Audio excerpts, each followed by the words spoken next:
الأيام سبعا هل تنظرون إلا فقرا ممسيا أو غنى مطغيا أو مرضا مفسدا أو هرما مفندا أو موتا مهزا أو الدجال فشر ضارب انتظر أو الساعة فالساعة أدهى وأمر صدق رسول الله صلى الله عليه وسلم. அகிலங்களை படைத்து பரிபாலிக்கின்ற அல்லாஹ்விற்கு எல்லா புகழும் என்றென்று குறித்தானது. கிருபையும் நம்முடைய உயிருக்கு உயிரான உயிரிலும் மேலான கண்மணி ஹாத்தமுல் அம்பியாயி முஹம்மது ரசூலுல்லாஹி ஸல்லல்லாஹு அலைஹி வஸல்லம் அவர்களின் மீதும், சத்திய ஸஹாபாக்கள், பரிசுத்த குடும்பத்தினர், தாபிஈன்கள், தபஉ தாபிஈன்கள், இமாம்கள், சுஹதாக்கள், இறை நேசர்கள், நல்லோர்கள் மற்றும் நம் எல்லோரின் மீதும் என்றென்றும் வந்து நிலவட்டுமாக. ஆமீன். வாழும் காலமெல்லாம் அல்லாஹ்வின் அச்சத்தை உள்ளத்தில் நிலைநிறுத்தி வாழ வேண்டும் என்று எனக்கும் உங்களுக்கும் இந்நேரத்தின் ஆத்மார்த்த உரையாக கூறிக்கொள்கின்றேன்.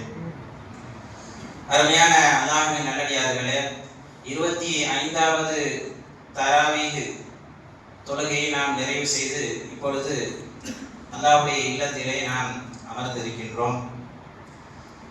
அருமையானவர்களே, இப்பொழுதுதான் ரமதான் தொடங்கியது போன்று இருந்தது. ஆனால் அதற்குள் நம்மை விட்டு 24 நோன்புகள் கடந்துவிட்டது. காலம் என்பது ரொம்ப விரைந்து வேகமாக செல்லக்கூடியதாக இருக்கின்றது. அது யாருக்காகவும் எதிர்பார்த்து நிற்பதில்லை. இதை போலதான் நம்முடைய ஆயுளும் நம்மை விட்டு அது கடந்து சென்று கொண்டே இருக்கும். அருமையானவர்களே, இந்த ரமதான் அல்லாஹ் ரப்புல் ஆலமீன் நமக்கு கொடுத்த மிகப்பெரிய ஒரு பாக்கியம். பொதுவாகவே ஒவ்வொரு ஆண்டும் நம்முடைய ஹயாத்தான இந்த காலத்திலே பல ரமதான்களை நாம் சந்திக்கின்றோம். இதுல நம்ம ஜாமியா பள்ளியில இந்த ஆண்டுடைய ரமதான் இருக்கிற மிகப்பெரிய ஒரு பாக்கியம். இந்த ரமதானை சந்தித்த நீங்க எல்லோருமே மிகப்பெரிய சிறப்பை பெற்றவர்கள். உங்களுக்கு அந்த சிறப்பு கிடைத்ததை கொண்டு அதே சிறப்பு அல்லாஹ் எனக்கும் தந்திருக்கிறான். உங்களை கொண்டு கிடைத்த அந்த பாக்கியம் அல்லாஹ் எனக்கும் அந்த பாக்கியத்தை அடையக்கூடிய ஒரு நசீபை கொடுத்தான். அது என்ன அப்படிங்கிறது உங்களுடைய சிந்தனையில இன்ஷா அல்லாஹ் வரும். நீங்களே கண்டுபிடிச்சிருவீங்கன்னு நினைக்கிறேன். அருமையானவர்களே, அல்லாஹ் ரப்புல் ஆலமீன் நமக்கு சில நன்மைகளை அடைவதற்காக வேண்டி விசேஷமான நாட்களையும் மாதங்களையும் நமக்காக வேண்டி தேர்ந்தெடுத்து தந்திருக்கின்றார். அவைகளை நாம் நல்ல முறையில் பயன்படுத்திக் கொள்ள வேண்டும். குறிப்பிட்ட அந்த காலங்களில் மாத்திரம், அந்த நாட்களில் மாத்திரம் நாம் அல்லாஹ்வினுடைய இபாதத்தை செய்துவிட்டு அல்லாஹ்வினுடைய நெருக்கத்தை தேடிவிட்டு மற்ற காலங்களில் நமக்கும் அல்லாஹ்வுக்கும் எந்த ஒரு சம்பந்தமும் இல்லாதவர்களாக நாம் ஆகிவிடக்கூடாது. அருமையானவர்களே, ரமதான் நமக்கு கற்றுத்தரக்கூடிய முக்கியமான ஒரு பாடம் என்ன அப்படின்னா, இந்த ஒரு மாத காலங்கள் நாம் எப்படி பல பக்குவங்களை அடைந்தோமோ அதே போல நம்முடைய ஆயுள் முழுவதும் நம்மை நாம் பக்குவப்படுத்தக்கூடியவர்களாக இருக்க வேண்டும். அன்பிற்குரிய அல்லாஹ்வின் நல்லடியார்களே, சில விருப்பங்கள் இருக்கின்றது, சில ஆசைகள் இருக்கின்றது. இந்த உலகத்துல நம்ம இருக்கிற வரைக்கும் அந்த விருப்பங்களையும் அந்த ஆசைகளையும் நாம் பூர்த்தி செய்வதற்காக முயற்சிகள் செய்ய முடியும். அப்படி முயற்சி செய்யும் பொழுது இன்ஷா அல்லாஹ் அல்லாஹ் நமக்கு அந்த விருப்பத்தை நமக்கு நிறைவேற்றி தர போதுமானவனாக இருக்கின்றான். ஆனா நமக்கு இந்த உலக வாழ்க்கை நம்மை விட்டு முடிவு பெற்று விட்டது. இந்த உலகம் நம்முடைய ஆயுள் இந்த உலகத்தோடு முடிஞ்சிடுச்சு அப்படின்னு சொன்னா நாளைக்கு மறுமையில போய் நம்ம சில விருப்பங்களை வெளிப்படுத்தினாலும் சில ஆசைகளை வெளிப்படுத்தினாலும் அந்த ஆசைகள் நிறைவேற்றப்படாது. எப்படின்னா, வாய்ப்பு இல்ல ராஜா அப்படின்னு சொல்றது போல நாளைக்கு மறுமையில நரகவாசிகள் தங்களுடைய சில விருப்பங்களை வெளிப்படுத்துவார்கள், தங்களுடைய சில ஆசைகளை வெளிப்படுத்துவார்கள். யானை தனி குண்டு துராபா, ஐயோ கை சேதமே, நான் மண்ணோடு மண்ணாக ஆகியிருக்க வேண்டுமே அப்படின்னு சொல்லி நரகவாசிகள் என்ன செய்வாங்க. ஏன்னா அந்த அளவுக்கு கொடூரமாக இருக்கும் நரக வாழ்க்கை என்பது. அந்த நரக வாழ்க்கையை அனுபவிக்க முடியாமல் அவர்கள் தங்களுடைய விருப்பத்தை எப்படி வெளிப்படுத்துவாங்க அப்படின்னா, நான் மண்ணோடு மண்ணா போயிட்டா கூட நல்லதா இருந்திருக்குமே அப்படின்னு சொன்னா அந்த ஆசைகள் பூர்த்தி செய்யப்படுமா என்றால் பூர்த்தி செய்யப்படாது.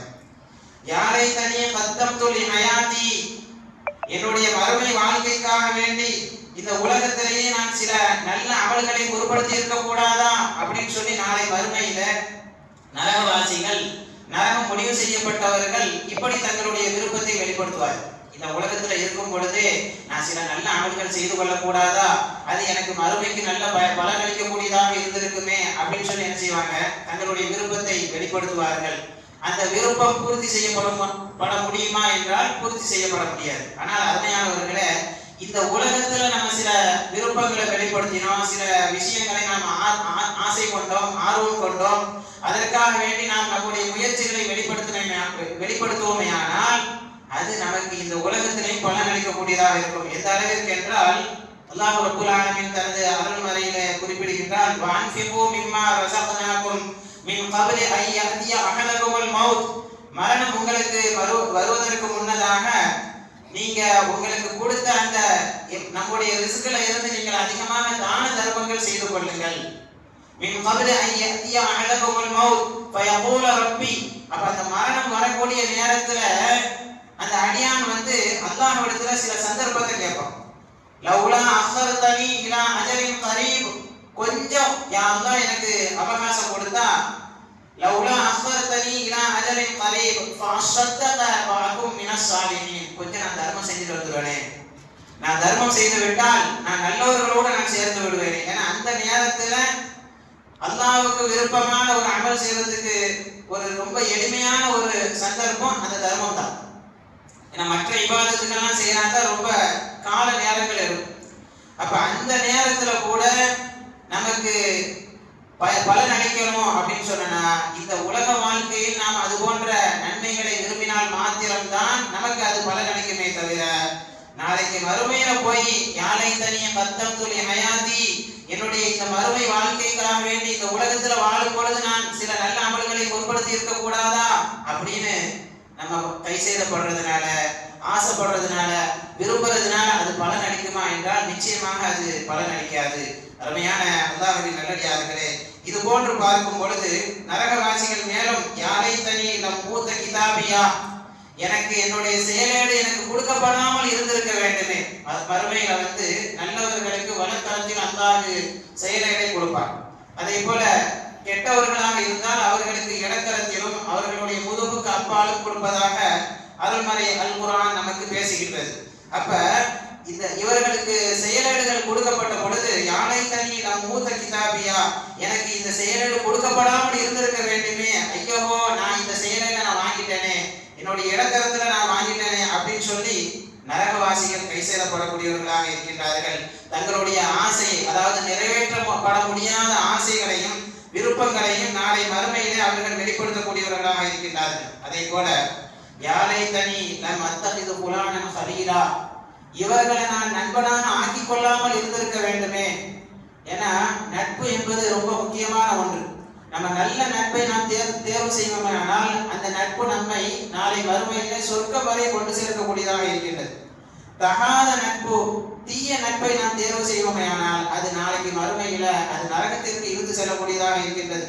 அப்ப நரகவாசிகள் இப்படியும் தங்களுடைய கை சேதத்தை வெளிப்படுத்துவார்கள். யாழை தனி நம் அத்தகிது புலானன் ஹலீலா, ஐயோ நான் இவனை நண்பனாக நான் ஆக்கிக் கொள்ளாமல் இருந்திருக்க வேண்டுமே அப்படின்னு சொல்லி. அதே போல யாழை தனி அத்தானல்லாஹ அத்தான ரசூலா, என்னுடைய கை சேதமே நான் அல்லாஹ்வுக்கும் அல்லாஹ்வுடைய தூதருக்கும் நான் கீழ்ப்படிந்து இருக்க வேண்டுமே. இந்த உலகத்துல வாழக்கூடிய காலத்துல அல்லாஹ்வுக்கும் அல்லாஹ்வுடைய தூதருக்கும் நான் கட்டுப்படாததனால் இங்க நான் நரக வாழ்க்கையை அனுபவிக்க வேண்டிய ஒரு சூழ்நிலை ஆயிட்டே என்பதாக அருமையான அல்லாஹ்வின் நல்லடியார்களே, இப்படி பார்க்கும் பொழுது இப்படியான பல்வேறு வசனங்கள், அதாவது நாளைக்கு மறுமையில நரகவாசிகள் தங்களுடைய ஆசைகளையும் விருப்பங்களையும் வெளிப்படுத்தக்கூடிய ஒரு சந்தர்ப்பங்களை அல்லாஹ் தனது அருள்மறையிலே கூறக்கூடியவனாக இருக்கின்றான். எவ்வளவுதான் ஆசைகளையும் விருப்பங்களையும் அங்கே வெளிப்படுத்தினாலும் அது பலன் அளிக்குமா என்றால் நிச்சயமாக பலன் அளிக்காது. ஆனா அருமையானவர்களே, இந்த உலகத்துல நம்ம சில ஆசைகளை, சில விருப்பங்களை நாம் வெளிப்படுத்துகின்ற பொழுது, சில ஆசைகளை நாம் மேற்கொள்கின்ற பொழுது நமக்கு இந்த உலக வாழ்க்கையிலேயே நாளைக்கு மறுமைக்காக வேண்டி அது பலனளிக்கக்கூடியதாக இருக்கிறது. ஒன்றும் இல்லை, கொஞ்ச நேரம் நம்ம வந்து செல்போன் பார்க்குறோம். இது இப்ப சமீப காலத்துல, அதாவது நம்ம காலத்துல வந்த மிகப்பெரிய ஒரு சோதனை. முற்காலத்துல உள்ளவங்களுக்கு இதே மாதிரி ஒரு சோதனை கிடையாது. நம்ம செல்போன் பார்த்துட்டு இருக்கிறோம். எப்படி அதை பொதுவாக ஒவ்வொருத்தருடைய இயல்பு அப்படித்தான். கொஞ்ச நேரம் ஒவ்வொரு அந்த வலைத்தளங்களுக்கு நம்ம போவோம். சில நேரத்தை யூடியூப் போவோம், சில நேரத்துக்கு ஃபேஸ்புக் போகிறோம், கொஞ்சம் கூகுள் சர்ச் அப்படின்னு சொல்லி நம்ம போகிறோம். இப்படி ஒவ்வொரு விஷயமா நம்ம நல்ல விஷயம் தான் பார்க்க போவோம்.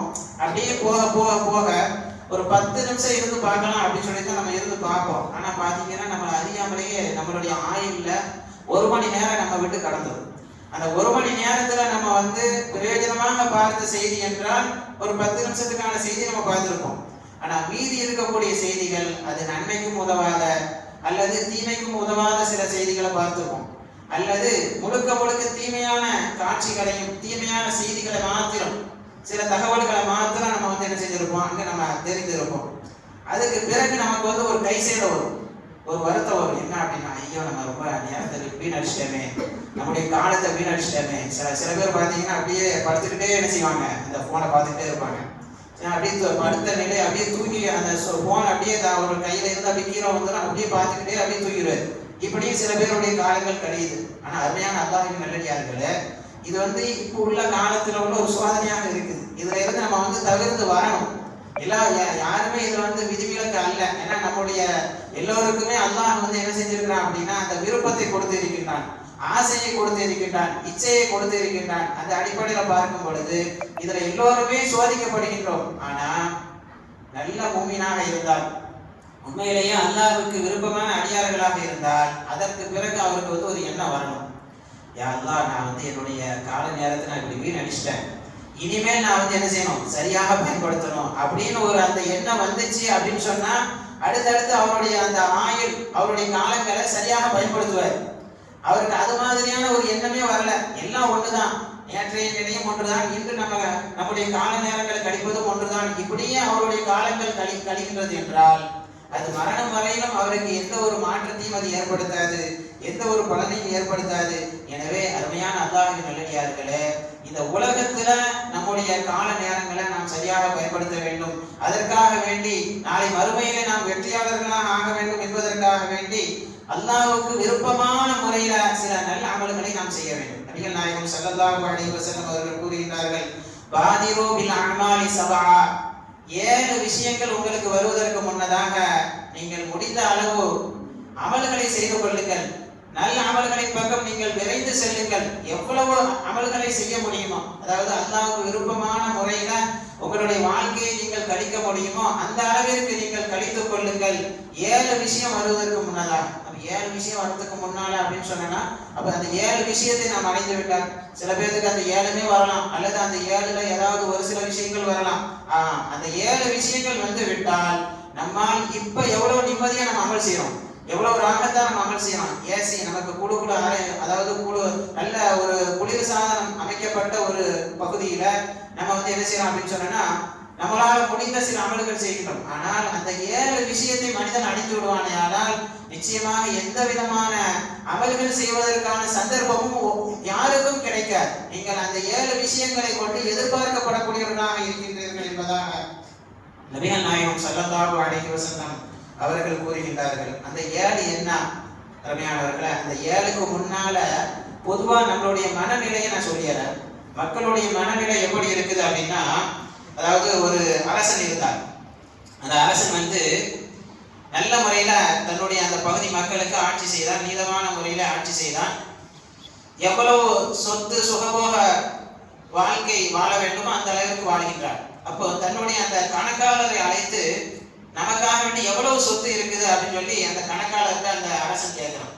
அப்ப அந்த கணக்குக்குள்ள சொல்றாரு, மன்னரே, அதாவது நம்மள்ட்ட நிறைய சொத்து இருக்குது. எந்த அளவுக்கு அப்படின்னு சொன்னா, கிட்டத்தட்ட உங்களுக்கு பின்னால 16 தலைமுறையினர்கள் நல்ல முறையில நிம்மதியா சுகமாக இருந்து அவர்கள் என்ன செய்யலாம், சாப்பிடலாம், எந்த ஒரு கவலையும் இல்லை, அவர்களுக்கு எந்த ஒரு கஷ்டமும் இருக்காது அப்படின்னு சொல்லி அந்த கணக்குக்குள்ள சொல்றாரு.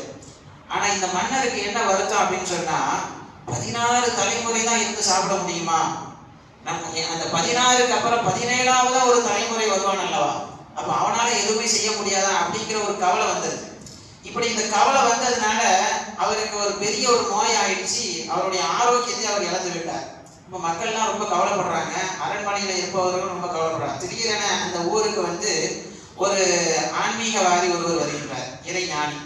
அப்ப இவர் வருவதை கேள்விப்பட்டு அந்த அரண்மனையில் உள்ள மக்கள் எல்லாம் எங்களுடைய மன்னருக்கு உடம்பு சரியில்லாம ஆயிடுச்சு, நீங்க பார்த்தீங்கன்னா அவருக்கு நல்ல ஒரு உடல் ஆரோக்கியம் கிடைக்கும், அவருக்கு நல்ல சுகமாயிரும் அப்படின்னு சொல்லும் பொழுது அவருடைய அழைப்பை ஏற்று மன்னரை அந்த இறைநேசர் சந்திக்க வராரு. அப்ப விசாரிக்கிறார், என்ன அப்படின்னு விசாரிக்கும் பொழுது இதுதான் பிரச்சனை அப்படின்னு சொல்லும் பொழுது இப்ப அந்த இறைநேசர் ஒரு தீர்வு சொல்றாரு. மன்னரே, நான் உங்களுக்கு ஒரு விஷயம் சொல்றேன், நீங்க அதை செஞ்சுட்டு வாங்க, அதற்கு பிறகு உங்கள்கிட்ட உள்ள இந்த நோய் குணமாகிறதுக்கான வழியை நான் சொல்றேன். உங்க பகுதியில ஒரு விதவை பெண், அந்த விதவை பெண்ணுக்கு ஒரு பிள்ளையோ அல்லது 2 பிள்ளையோ இருப்பாங்க. அவங்களுக்கு ஒரு 2 மாசத்துக்கு தேவையான ஜாமான்களை நீங்க கொடுக்கணும். வீட்டுக்கு தேவையான, வீட்டு உபயோகத்துக்கு தேவையான என்னென்ன ஜாமான்களோ அதை நீங்க கொடுத்துட்டு வாங்க அப்படின்னு சொல்லி அந்த மன்னருக்கு இந்த இறைநேசர் ஒரு ஆலோசனை கொடுக்குறாரு. அப்ப இவ்வளவு தானே, இது ஒரு பெரிய விஷயம் இல்லை. அதுதான் 16 தலைமுறை இருந்து சாப்பிட்ற மாதிரி என்ன செய்திருக்கிறாரு, ஏகபோக சொத்துக்களை அவர் சேர்த்து வச்சிருக்கிறார். இப்ப 2, அதாவது தன்னுடைய ஊர்ல விசாரிக்கிறார், அப்படி யார் இருக்கிறாங்களா அப்படின்னு சொல்லி விசாரிக்கும் பொழுது ஒரு விதவை பெண் இருக்கிறாங்க.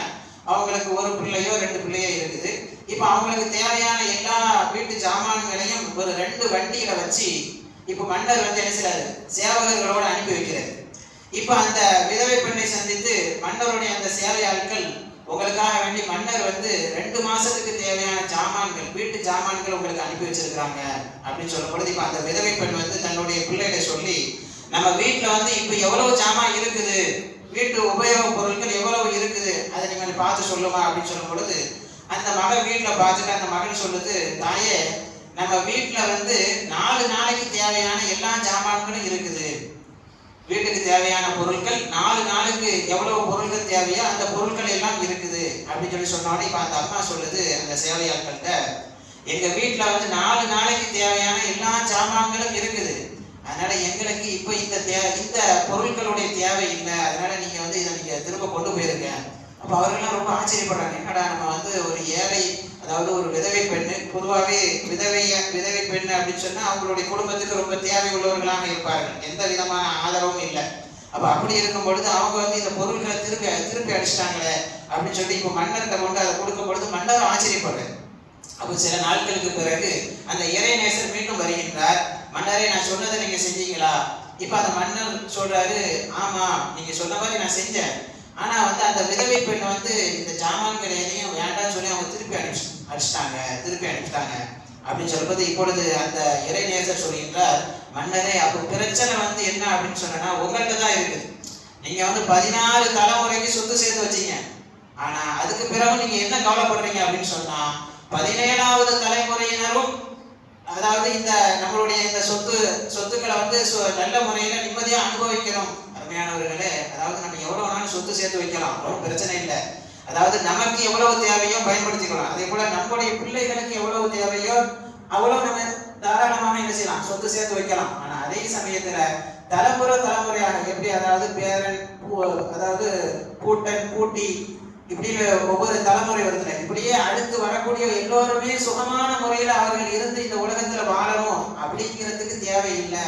எந்த அளவுக்கு என்றால் ஒரு தமிழ் அறிஞர் கூட சொல்லுவாரு, அதாவது ஊனம் உள்ளவர்களுக்கு நீங்க எவ்வளவு நாள் சொத்து சேர்த்து வைங்க, ஊனம் இல்லாமல் ஆரோக்கியமாக இருக்கின்றார்கள் என்றால் அவர்களுக்கு நல்ல முறையில கல்வியை நீங்கள் கொடுங்கள், அவர்களுக்கு நல்ல முறையில் நீங்கள் திறமையை அவர்களுக்கு நீங்கள் வளர்த்து விடுங்கள், அதுவே அவர்கள் இந்த உலகத்தில் ஆரோக்கியமாக வாழ்வதற்கு போதுமானதாக இருக்கின்றது என்று ஒரு தமிழ் அறிஞர் சொல்லுவார். அருமையானவர்களே, இதுதான் நம்மளுடைய நிலைமையாக இருக்கின்றது. ஆனா நம்முடைய நிலைமை இப்படி இருக்கக்கூடாது. மாறாக நபிகள் நாயகம் ஸல்லல்லாஹு அலைஹி வஸல்லம் அவர்கள் கூறுவது போன்று, அல் துன்னரூன இல்லா ஃபக்ரம் முன்சியன், அதாவது மறதியை ஏற்படுத்தக்கூடிய ஏழ்மை வருவதற்கு முன்னதாக நீங்கள் நல்ல அமல்களின் பக்கம் உங்களை நீங்கள் முற்படுத்திக் கொள்ளுங்கள் என்பதாக அல்லாஹ்வின் தூதர் ஸல்லல்லாஹு அலைஹி வஸல்லம் அவர்கள் கூறுகின்றார். அது என்ன மறதியை ஏற்படுத்தக்கூடிய ஏழ்மை? ஏழ்மை ஓகே, பிரச்சனை இல்லை. ஆனா சில ஏழ்மை இருக்கின்றது, வறுமை இருக்கின்றது, நமக்கு மறதியை ஏற்படுத்திவிடும். எந்த அளவிற்கு அப்படின்னா, மனிதன் தன்னுடைய அந்த கண்ணியத்தையே இழந்து விடுவான், தன்னுடைய கௌரவத்தை இழந்து விடுவான். ஏதோ ஒரு நேரத்துக்கு நமக்கு நம்மளுடைய பசி ஆறுவதற்கு ஏதாவது ஒரு உணவு கிடைத்தால் போதும் அப்படின்னு சொல்லி என்ன செய்வான், அந்த ஒரு இக்கட்டான ஒரு சூழ்நிலை வந்துவிடும். அப்ப அந்த நேரத்துல ஏதாவது அமல்கள் செய்ய முடியுமான்னு கேட்டா அமல் செய்வதற்கான சந்தர்ப்பங்கள் கிடைக்காது. அதே போல அலிச்சாட்டியத்தை ஏற்படுத்தக்கூடிய செல்வ நிலை வருவதற்கு முன்னதாக நீங்கள் நல்ல அமல்களின் பக்கம் விரைந்து செல்லுங்கள் என்பதாக அல்லாஹ்வின் தூதர் ஸல்லல்லாஹு அலைஹி வஸல்லம் அவர்கள் கூறுகின்றார்கள். அதாவது செல்வ நிலை பிரச்சனை இல்லை, சில செல்வ நிலை இருக்கின்றது அலிச்சாட்டியத்தை ஏற்படுத்தும், மற்றவர்களுக்கு துன்பத்தை ஏற்படுத்தும். கண் கூட பார்க்கிறோம் அல்லவா? அதாவது ஒரு பெரிய வல்லரசு நாடு, அதாவது ஒரு சிறிய ஒரு நாட்டை வந்து என்ன செய்யுது அப்படின்னா அடிக்குது. நம்ம கண் முன்னாடி தெரியுது. ஆனா எங்கேயோ நடக்கக்கூடிய ஒரு போர் தான் என்றாலும் அதனுடைய சிரமம் நம்ம கூட என்ன செய்யறோம், இங்க இருந்து நாம் அதனுடைய கஷ்டத்தை நாம் அனுபவிக்கக்கூடியவர்களாக இருக்கின்றோம். அப்ப சில நேரத்துல என்ன ஆகும் அப்படின்னு சொன்னா, செல்வ நிலை இருக்கின்றது மனிதனுக்கு அடிச்சாட்டியத்தையும் அனானியத்தையும் ஒரு ஆடம்பரத்தையும் அது தூண்டக்கூடியதாக இருக்கின்றது. அப்படியான அந்த செல்வ நிலை வருவதற்கு முன்னதாக நீங்கள் நன்மையின் பக்கம் விரைந்து கொள்ளுங்கள். மரதன் முஃசினன், அதே போல மிகவும் தீங்கு விளைவிக்கக்கூடிய நோய். பொதுவா நோய் அப்படிங்கிறது எல்லோருக்கும் வந்து போகக்கூடிய ஒன்றுதான். ஆனா அதே சமயத்துல நிரந்தரமான வியாதியால் ஒருவர் பாதிக்கப்பட்டு விடுவாரே ஆனால் அந்த நேரத்துல நமக்கு எந்த ஒரு அமல்களும் செய்வதற்கான சந்தர்ப்பங்களும் வாய்ப்புகளும் கிடைக்காது. அப்போ நிரந்தர வியாதிகள் வருவதற்கு முன்னதாக நீங்கள் நல்ல அமல்களின் பக்கம் விரைந்து செல்லுங்கள். அவர் ஹரமன் முஃப்னிதன், அதே போல தள்ளாடும் வயோதிகம் வருவது. வயோதிகம் என்பது எல்லோருக்கும் ஏற்படும். ஆனால் தள்ளாடும் வயோதிக பருவம், அதாவது மற்றவருடைய தேவையை கொண்டுதான் அவர் தன்னுடைய வாழ்க்கையை கழிக்கக்கூடிய ஒரு சூழ்நிலை. அப்ப அந்த நேரத்துல ஏதாவது நல்ல அமல்கள் செய்வதற்கான சந்தர்ப்பங்கள் கிடைக்குமா என்றால் அதற்கு முன்னதாக நீங்கள் நன்மையின் பக்கம் விரைந்து கொள்ளுங்கள். மௌத்தன் முஜிகிசன், அதே போல திடீர் மரணம் வருவதற்கு முன்னதாக. திடீர் மரணம், அதாவது மரணம் என்பது யாருக்கு எப்பொழுது விதிக்கப்பட்டிருக்குது அப்படிங்கிறது தெரியாது. ஆனா திடீர் மரணத்தை விட்டும் அல்லாஹ் நம்ம எல்லோரையும் பாதுகாப்பானாக. அதாவது நமக்கு அல்லாஹ் ரப்புல் ஆலமீன் நல்ல மரணத்தை தர வேண்டும். நம்முடைய தேவைகள் எல்லாம் பூர்த்தி செய்யப்பட்ட நிலையில நாம் யாருக்கு கடமைப்பட்டவர்களாக இருக்கின்றோமோ அந்த கடமைகள் எல்லாம் நிறைவேற்றப்பட்ட நிலையில் நம்மிடத்திலே அமானிதங்கள் ஒப்படைக்கப்பட்டு இருக்கின்றது என்றால் அந்த அமானிதங்கள் எல்லாம் அதற்கு தகுதியானவர்களிடம் மீண்டும் ஒப்படைக்கப்பட்ட நிலையில நமக்கு நல்ல மரணம் வர வேண்டும். அப்ப திடீர் மரணம் ஒருவருக்கு வருகின்றது என்றால் அங்க நல்ல அமல்கள் செய்வதற்கான சந்தர்ப்பங்களும் வாய்ப்புகளும் கிடைக்காமலே போய்விடும். அதே போல தஜ்ஜாலு ஃபஷர்ருன் காயிபுன் இன்ததர், அதே போல தஜ்ஜால் வருவதற்கு முன்னதாக நீங்கள் அமல்கள் செய்து கொள்ளுங்கள். ஏன்னா தஜ்ஜாலை பத்தி நம்ம நிறைய செய்திகள் கேள்விப்பட்டிருக்கோம். எந்த அளவுக்கு அப்படின்னா ரொம்ப கொடூரமாக இருக்கும். நம்மளுடைய நிம்மதிகள் எல்லாம் போய்விடும். தஜ்ஜாலை பற்றி நபிகள் நாயகம் ஸல்லல்லாஹு அலைஹி வஸல்லம் அவர்கள் மாத்திரம் எச்சரிக்கை செய்யவில்லை, முன்வந்த எல்லா நபிமார்களுமே தன்னுடைய உம்மத்தை எச்சரிக்கை செய்கின்றார்கள். இப்படி ஒரு கொடூரமான ஒரு மனிதன் வருவான், அப்போ அவனை விட்டு நீங்கள் பாதுகாப்பு தேடிக் கொள்ளுங்கள் என்பதாக ஒவ்வொரு நபிமார்களுமே எச்சரிக்கை செய்துள்ளார்கள். அப்ப அந்த தஜ்ஜால் வருவதற்கு முன்னதாக நீங்கள் நல்ல அமல்களின் பக்கம் விரைந்து செல்லுங்கள். அதே போல கியாமத் வருவதற்கு முன்னதாக, கியாமத்து நிலை பெற்று விட்டது அப்படின்னு சொன்னா நாம் எதுவுமே செய்ய முடியாது. இதுவெல்லாம் அல்லாஹ் நமக்கு மறைத்து வைத்து இருக்கின்றான். மறைக்கப்பட்ட விஷயங்கள் நமக்கு காட்சிப்படுத்தப்படுமையானால் அந்த நேரத்துல எந்த ஒரு அமல்களும் செய்ய முடியாத மாத்திரம் அல்ல, ஒரு கால் நாம் அமல்கள் செய்தாலும் நம்முடைய அமல்கள் அல்லாஹ்விடத்துல ஒப்புக்கொள்ளப்படுமா என்றால் ஒப்புக்கொள்ளப்படாது. ஏன்னா இதுதான் நமக்கான சோதனையே. அதாவது என்னுடைய அடியார்கள் அல்லதீன யுமினூன பில் கைப், மறைவானவற்றை அவர்கள் விசுவாசிப்பார்கள், நம்பிக்கை கொள்வார்கள் என்பதாக முக்கியமாக மூமின்களுடைய அடையாளத்தை பற்றி சொல்லும் பொழுது அவர்கள் மறைவான விஷயத்தை அவர்கள் ஏற்றுக்கொள்வார்கள் என்பதாக அல்லாஹ் குறிப்பிடுகின்றார். மூசா அலைஹிஸ்ஸலாம் அவர்கள் தன்னுடைய படை பட்டாளத்தோடு நைல் நதியை விட்டு கடந்து செல்கின்றார்கள். ஃபிரௌனுடைய அந்த கூட்டமும் அந்த நைல் நதிக்கு இடையிலே அவர்கள் சிக்கப்படுகின்றார்கள். அந்த நேரத்தில் ஃபிரௌன் கூறினான், ஆமன்து அன்னஹு லா இலாஹ இல்லல்லதி ஆமனத் பிஹி பனூ இஸ்ராயில். பனூ இஸ்ராயில் எந்த அல்லாஹ்வை ஏற்றுக்கொண்டார்களோ அந்த அல்லாஹ்வை நான் ஈமான் கொள்கின்றேன் என்று சொல்லும் பொழுது ஆனால் அவனுடைய ஈமான் நிராகரிக்கப்பட்டது. ஆமன்து வார்த்தையை சொன்னான் ஃபிரௌன். அந்த வார்த்தை அல்லாஹ்விடத்தில் ஏற்றுக்கொள்ளப்பட்டதா என்றால் ஏற்றுக்கொள்ளப்படல. காரணம் என்ன அப்படின்னா மறைவானவற்றை அவன் கண்கூடாக பார்க்கின்றான். அல்லாஹ் எந்த காட்சியை மறைத்து வைத்திருந்தானோ அதனை அவன் கண்கூடாக பார்த்தான். கண்கூடாக பார்த்து ஏற்றுக்கொள்வது ஒரு பெரிய விஷயம் இல்லையே. மறைத்து வைக்கப்பட்ட நிலையில நாம் ஏற்றுக்கொள்ள வேண்டும். குறிப்பாக நம்முடைய மரணத்திற்கு பிறகு, மரணத்தை எல்லோரும் ஏற்றுக்கொள்வார்கள், ஆனா மரணத்திற்கு பிறகு உள்ள அந்த வாழ்க்கை அது உறுதியானது என்பதில் நாம் எந்த அளவிற்கு நாம் உறுதியாக இருக்கின்றோம். அப்ப அந்த வாழ்க்கைக்காக வேண்டி நம்மை நாம் தயார் செய்து கொள்ள வேண்டும். அந்த வாழ்க்கைக்காக வேண்டி இந்த 7 நிலைகளை நீங்கள் அடைவதற்கு முன்னதாக நீங்கள் முடிந்த அளவு நல்ல அமல்களின் பக்கம் விரைந்து செல்லுங்கள் என்பதாக அல்லாஹ்வின் தூதர் ஸல்லல்லாஹு அலைஹி வஸல்லம் அவர்கள் குறிப்பிடுகின்றார்கள். இந்த ஒரு நிலைகளை நமக்கு இந்த ரமதான் கற்றுத்தரக்கூடியதாக இருக்க வேண்டும். அல்ஹம்துலில்லாஹ், நாம் 25 தராவீகை முடித்திருக்கின்றோம் என்றால் நமக்குள் கடந்த ஆண்டை விட இந்த ஆண்டு ஒரு நல்ல ஒரு பக்குவ நிலைகள் ஏற்பட்டிருக்கும். அப்போ ரமதானுக்கு பிறகும் நம்மை நாம் மாற்றிக்கொள்ள வேண்டும். அதாவது பழைய ரமதானுக்கு முன்னால எப்படி இருந்தோமோ அதே மாதிரி இல்லாம ரப்புடைய தேட்டத்தை நாம் நமக்குள் அதிகப்படுத்திக் கொள்ள வேண்டும். அல்லாஹ்வினுடைய தொடர்பை நாமே அதிகப்படுத்திக் கொள்ள வேண்டும். அந்த ஒரு நிலைகளை இந்த ரமதான் நமக்கு கற்றுத்தரக்கூடியதாக ஆக வேண்டும். அல்ஹம்துலில்லாஹ்.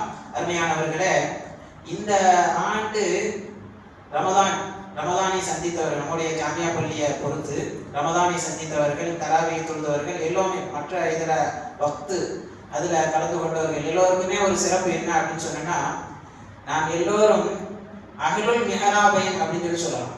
அஹ்லுல் மிஹராபைன் 2 மிஹராபுக்கு சொந்தக்காரர்கள். அதாவது மஸ்ஜிதுல் கிப்லத்தைன் அப்படின்னு நீங்க எல்லாரும் இந்த சம்பவம் கேள்விப்பட்டிருப்பீங்க. அந்த பள்ளிவாசல், அது 2 கிப்லாவுடைய பள்ளிவாசல் அப்படின்னு சொல்லுவாங்க. அந்த பள்ளிவாசலுக்கு முன்னாடி என்ன பேர் அப்படின்னா மஸ்ஜிது பனி சலமா, பனு சலமாவுடைய பள்ளிவாசல் அப்படிங்கிற பேர் இருந்தது. ஆனா அந்த பேர் மாறி இப்போ என்ன பேர் அப்படின்னா மஸ்ஜிதுல் கிப்லத்தைன், 2 கிப்லாவுடைய பள்ளிவாசல் என்று இப்பொழுது அந்த பேர் தான் பிரபலியம். ஏன் அப்படின்னா ஸல்லல்லாஹு அலைஹி வஸல்லம் அவர்கள் மதீனாவிற்கு வந்த பொழுது பைத்துல் முகத்தஸை கிப்லாவாக நோக்கி அவர்கள் தொழுதார்கள். ஆனா நபிக்கு ரொம்ப எதிர்பார்ப்பு என்ன அப்படின்னா காபத்துல்லாஹ் நமக்கு கிப்லாவாக ஆக்கப்படணும் அப்படிங்கிறது நபியுடைய விருப்பமாக இருந்தது. அப்போ ஒரு தடவை லுஹர் தொழுகும் பொழுது, இந்த மஸ்ஜித் பனு சலமால லுஹர் தொழுகும் பொழுது 2 ரக்காத் பைத்துல் முகத்தஸை நோக்கி தொழுகின்றார்கள். அப்படியே தொழுகையில இருந்து அல்லாஹ்வுடைய வஹி வருகின்றது. இப்பொழுது அப்படியே காபத்துல்லாஹை நோக்கி தொழுதார்கள்.